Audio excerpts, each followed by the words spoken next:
Le monde entier doit isoler ce voyou. Vaurien. Apartheid. Apartheid. Maniaque génocidaire. Maniaque génocidaire. Meurtres en série. Meurtres en série. État qui ment de manière pathologique. État qui ment de manière pathologique. Abby Martin, il me semble que tu n'as pas évoqué le nettoyage ethnique. Je commencerai par le mensonge, puis l'apartheid, ensuite le nettoyage ethnique, et enfin, boum, le génocide. Et qu'est-ce qu'elle suggère? Isoler Israël, faire honte à tous ceux qui s'y rendent, les universitaires, les célébrités, les politiciens. Tu ne peux pas t'attendre à un changement dans une société aussi perdue. C'est un fascisme assumé. Ils n'ont plus aucune humanité. C'est une société tellement perdue, protégée par un empire militaire, avec la haine dans le cœur. Et aujourd'hui, on voit essentiellement le Quatrième Reich avancer. Je m'appelle Oren, je suis israélien. Et j'ai l'impression qu'Abby Martin ne nous aime pas beaucoup, nous les Israéliens. Je vais analyser sa vidéo, exposer ses mensonges et ses techniques de manipulation, et je dirai aussi quelque chose sur Abby Martin personnellement. Mais commençons par le début. En moins d'une minute dans la vidéo, elle nous traite de voyous.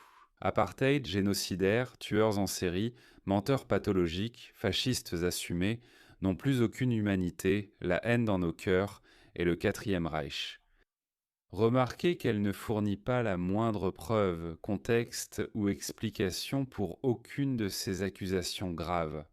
Elle a simplement empilé ces mots à la mode les uns sur les autres.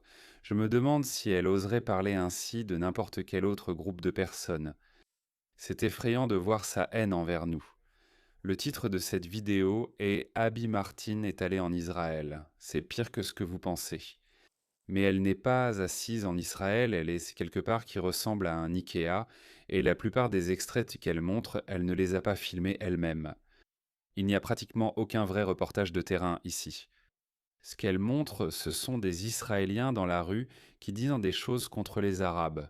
C'est du journalisme dans ce qu'il a de plus bas. Aucune enquête, aucun contexte historique, aucune nouvelle information. Et chaque personne qu'elle interviewe, 100% d'entre elles, dit exactement ce qu'elle veut qu'elles disent. Quelle surprise! Maintenant, je veux vous montrer un extrait qu'elle inclut. Il est très court, étrangement trop court. 4 secondes. Je veux les battre, les détruire jusqu'à la fin de leur vie. Vous voyez un homme israélien dire qu'il veut les anéantir. Quel Israélien horrible, quelle personne horrible. Que puis-je dire? J'ai beaucoup de choses à dire. Je vais commencer par son nom, comme ça vous pourrez vérifier. Il s'appelle Avi Dabar. Il vit ou il vivait au kibbutz Be'eri jusqu'au 7 octobre. Le 7 octobre, des Gazaouis ont attaqué son kibbutz. 99 personnes de sa communauté ont été assassinées. La plus jeune était Mila Cohen, un bébé de 9 ans. La plus âgée était Anna Kritschmann, âgée de 88 ans. Ce matin-là, Avi Daba était chez lui avec sa femme et ses 2 enfants. Le terroriste a essayé de brûler la maison avec eux à l'intérieur et a tiré à travers les fenêtres. Sa femme, Dana, a été assassinée. Son fils a été grièvement blessé par balle et saignait abondamment. Son fils est mort dans ses bras. Avant de mourir, il a demandé à être enterré avec sa planche de surf. Avi Daba lui-même a été grièvement blessé. Alors, Abby, si tu vas mettre cet homme à l'écran, essaie peut-être d'être juste. L'une des tactiques qu'elle utilise est de parsemer des mots comme génocide, propagande fasciste toutes les quelques phrases. Dans sa vidéo de 10 minutes, Abby Martin utilise le mot génocide 9 fois. Maintenant, laisse-moi te demander quelque chose. Où est le génocide? Dans la population qui a été multipliée par 10 ou dans la population qui a diminué de 99%? La population arabe entre le fleuve et la mer a été multipliée par 10 depuis la création d'Israël. Au même moment, la population juive dans les pays musulmans entourant Israël a diminué de 99,9%. Donc oui, il y a un génocide au Moyen-Orient contre les juifs et les chrétiens. Maintenant, je ne me contente pas de dire des mots comme Abby le fait. Je les appuie avec des chiffres. En 1948, il y avait 160 000 Arabes en Israël. Aujourd'hui, 2 millions. À Gaza, à peu près les mêmes chiffres. En Égypte, il y avait 85 000 Juifs. Aujourd'hui, il y en a 3. Abi, regarde le nombre de juifs et de chrétiens dans les pays du Moyen-Orient, la Syrie, l'Irak, la Turquie, il y a 100 ans et aujourd'hui, puis place le mot génocide au bon endroit. Un autre mot qu'Abi répète toutes les 2 minutes, c'est qu'Israël est un État fasciste. Si elle prenait vraiment la peine de visiter Israël, elle verrait que tous les panneaux d'autoroute et tous les transports publics sont en hébreu, en anglais et en arabe. Elle verrait des médecins arabes, des membres arabes du Parlement et des juges arabes à la Cour suprême. Au fait, lorsque vous viendrez, je vous invite à parler réellement avec des Arabes israéliens. Peuvent-ils se plaindre? Bien sûr, mais le simple droit de critiquer publiquement son gouvernement est quelque chose que les Arabes ne peuvent même pas rêver de faire dans la plupart des pays arabes. Ils peuvent littéralement crier sur le Premier ministre au Parlement. Cela n'arrive pas dans un régime fasciste ou islamiste. En tout cas, si vous demandez aux Arabes israéliens où ils préféreraient vivre, sous la domination israélienne ou sous la domination égyptienne, libanaise ou palestinienne, la réponse est massivement Israël. Lorsque des plans de paix ont proposé de redessiner les frontières afin que certaines villes arabes israéliennes deviennent partie des autorités palestiniennes, les résidents arabes s'y sont farouchement opposés. Il s'avère que vivre dans ce qu'on appelle le fascisme juif est bien mieux que de vivre dans n'importe quel pays arabe voisin. Venez voir par vous-même, arrêtez des gens dans la rue, leur demander leur avis et monter le tout ensemble, c'est le niveau le plus bas du journalisme. Vous pouvez aller dans le Wisconsin ou en Iran, et dans les deux endroits, vous trouverez 10 personnes qui détestent les juifs ou les homosexuels. Mais tout le monde sait qu'il vaut mieux être homosexuel dans le Wisconsin qu'en Iran. Abi ne vous montre pas d'extrait de Gaza, alors je veux vous en montrer 2. À mon avis, tu es un projet de martyr. Abonnez-vous à nous, nos enfants. Et toi, mon fils, tu es un projet pour le moi. Comme ça, beaucoup de filles et de garçons. C'était une belle réponse. Nous en avons beaucoup pour les pousser même à la mort, grâce à Dieu. Par Dieu, mes enfants, et tous ceux-là aussi, ils sont tous tombés en martyrs pour la cause de Dieu. Vous ne trouverez jamais une mère juive ou un enfant israélien parler ainsi. Maintenant, cela semble-t-il extrême? Regardons les faits. Dans la charte du Hamas, leur document fondateur officiel, il est explicitement indiqué que mourir pour la cause d'Allah est le souhait suprême. C'est une culture qui glorifie la mort, et ils disent eux-mêmes « Nous gagnerons parce que notre volonté de mourir est aussi forte que l'amour de la vie chez vous, les Juifs. » En revanche, dans la Déclaration d'indépendance d'Israël, notre document fondateur, il est écrit « Nous tendons la main à tous les États voisins et à leurs peuples dans une offre de paix et de bon voisinage. » Je me demande s'il existe un seul document fondateur d'une nation arabe qui dise quelque chose de similaire, qui parle de paix. Je n'ai pas pu en trouver, mais peut-être qu'Abi pourrait faire de vraies recherches et en trouver un. Juste hier, c'était la fin de l'année scolaire, et j'ai dû aller à l'école publique de ma fille parce qu'elle avait oublié son vélo. Regarde le panneau à l'entrée. Le cœur du monde, une prière pour la paix.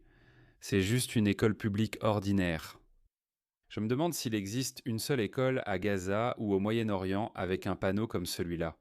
Un autre mot qu'Abi aime utiliser pour salir Israël est « propagande ». Maintenant, c'est un peu fort venant de quelqu'un qui a passé des années à travailler pour la télévision d'État russe, puis encore quelques années à travailler pour les médias d'État de Maduro au Venezuela, de faire la leçon à qui que ce soit sur la propagande. Mais voyons ce qu'elle dit réellement. Ils sont désespérés. Ils sont désespérés car ils savent que pour survivre, ils doivent convaincre le monde du contraire de ce que nous voyons tous. Voilà pourquoi vous voyez ces influenceurs désespérés et pathétiques ne faire que débiter des mensonges. Je suis à Gaza et je vois de la nourriture, de l'eau et des opportunités. Mais le Hamas garde toutes les nouilles ramènes pour eux, c'est pourquoi leurs dirigeants prennent de l'Ozempic. Parce que c'est tout ce qu'il leur reste. Remarquez ce qu'elle a fait ici.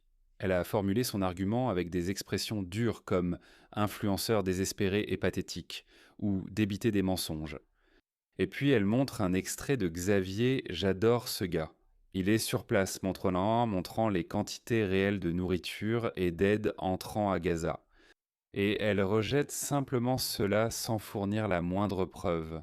Elle ne prouve rien du tout. Elle se rabaisse simplement à humilier et à insulter. Des influenceuses désespérées et pathétiques qui ne font que débiter des mensonges. Au fait, connais-tu un autre pays dans le monde qui transfère de la nourriture aux personnes qui l'ont attaqué? L'Ukraine ou la Russie se sont-elles transférées de la nourriture l'une à l'autre?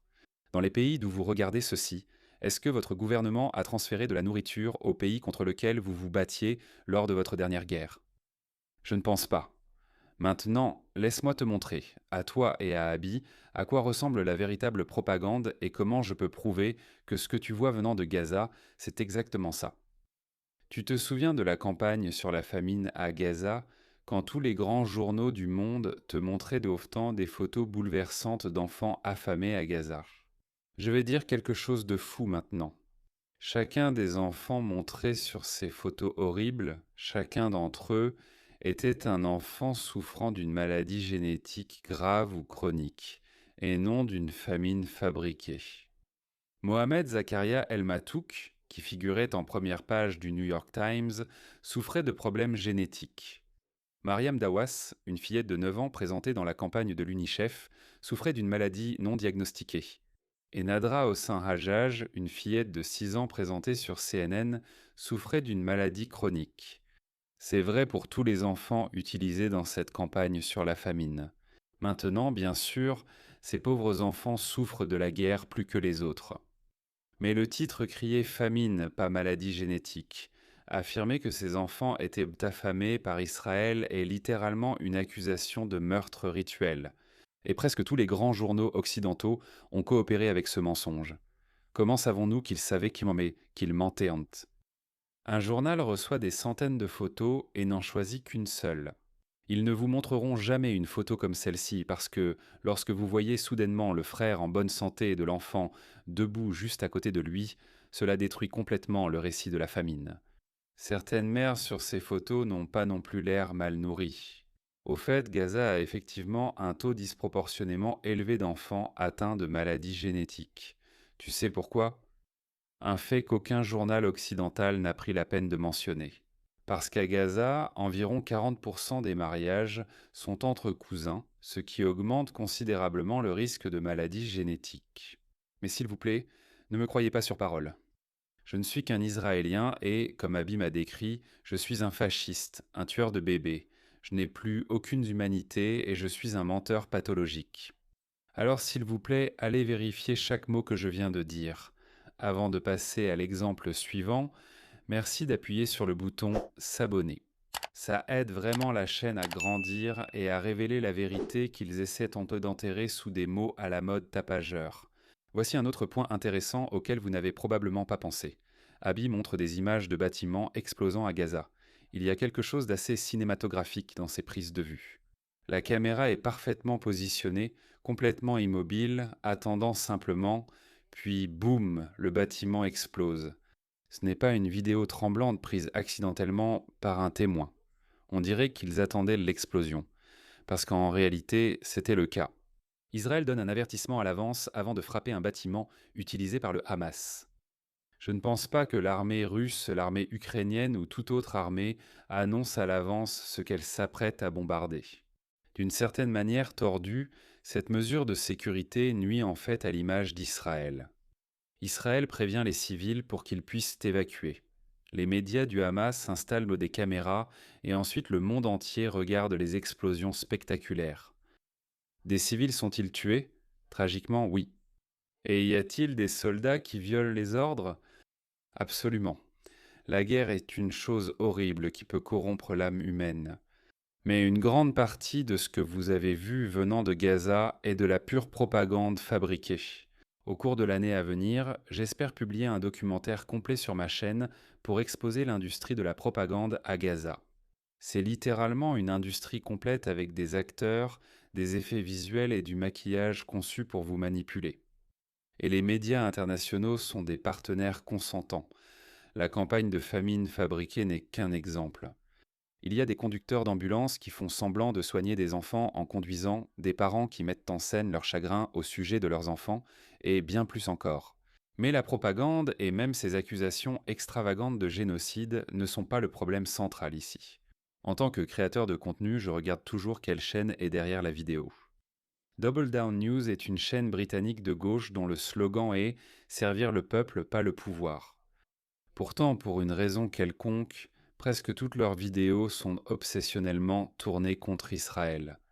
Pas un seul mot sur les droits des femmes dans le monde islamique, par exemple. Rien. Pour moi, ce n'est pas surprenant. Abi, comme mentionné, a travaillé pour la télévision d'État russe. Son co-créateur sur cette chaîne a travaillé pour Al Jazeera. Quand votre chaîne est dirigée par des personnes liées au gouvernement de la Russie et du Qatar, un parti pris anti-Israël intense est pratiquement garanti. Dans une vidéo comme celle-ci, vous n'avez même pas à regarder ce qui se cache derrière l'écran. La vérité froide et terrifiante nous saute aux yeux. Vous pouvez littéralement voir la haine profonde dans les yeux d'Abby Martin. Et ce n'est pas seulement envers nous, c'est envers toute personne qui s'associe à nous. Je me demande si nous verrions cette même haine brûlante dans nos yeux si elle faisait une vidéo sur les gangs de pédocriminalité au Royaume-Uni. Je me demande si elle, en tant que femme de gauche intéressée par le Moyen-Orient, ferait un jour une vidéo sur le fait que jusqu'à 85% des femmes en Égypte subissent. Vérifiez par vous-même. Utiliserait-elle alors ces mots les plus durs pour décrire la société égyptienne ? J'en doute fortement. Ce qui est vraiment effrayant, c'est l'énorme quantité de haine qu'elle ressent envers nous. Ce n'était pas une interview où elle s'est emportée ou un dérapage hors caméra. C'est de la haine pure et brute. Le lien de sa vidéo originale est dans la description ci-dessous. Regardez-la vous-même et décidez. Sa vidéo a plus de 4 millions de vues. Ma chaîne est petite. Je n'ai pas le soutien du gouvernement russe ni du gouvernement qatari. Même le Mossad ne me soutient pas. Je suis complètement indépendant. Si vous voulez m'aider à continuer à faire ces vidéos, le lien Ko-fi est dans la description. Une contribution ponctuelle ou mensuelle, peu importe, tout ce que vous pouvez faire. Votre soutien est la seule chose qui fait vivre cette chaîne. Je veux remercier mes soutiens. Je vous retrouve la semaine prochaine. Yalla bye.